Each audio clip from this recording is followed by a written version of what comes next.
Pumpkin Jack, written and illustrated by Hubbell. When Tim carved his first pumpkin, it was fierce and funny and just perfect. A jack-o'-lantern this good deserved a name, so Tim gave it one, Jack.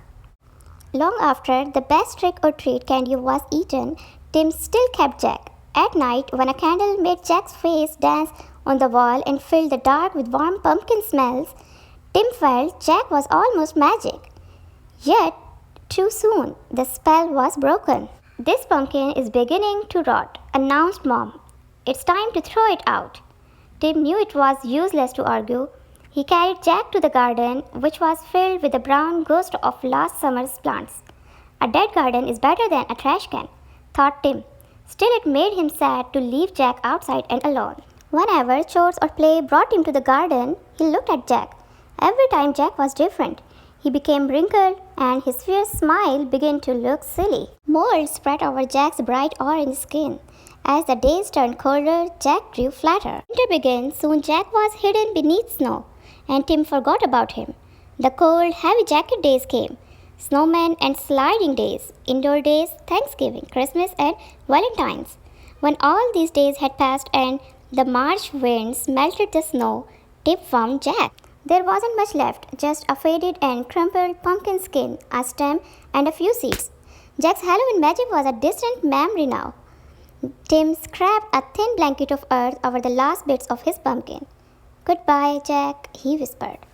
When spring turned barefoot warm, a tiny sprout appeared where Jack had been. Tim found it and guessed what it was. In the days that followed, Tim weeded and watered and washed the sprout. Slowly and steadily, the plant changed and grew. It branched and spread a web of vine over the ground, but no pumpkins appeared. The days turned hot. Flowers opened on the plant each morning, yellow stars that twisted shut forever in the afternoon.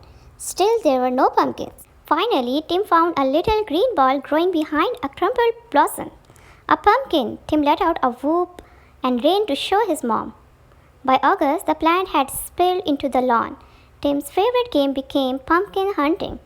He carefully waded among the leaves, searching for green pumpkins like hidden treasure. School began again, and the days cooled. Tim had less time to visit the garden. When he did, the pumpkin plant seemed tired. There were few new leaves, and the old, tattered ones no longer hid the fat green pumpkins. Then, one October morning, Tim woke to see frost coating the garden. The frozen plants seemed changed to pale blue glass. After school, Tim discovered what the frost had done. The pumpkin plant's leaves were as limp as wet paper. It was dying. Tim searched among the withered leaves for the unripe pumpkins. He picked them and put them on the front porch, hoping for one more change.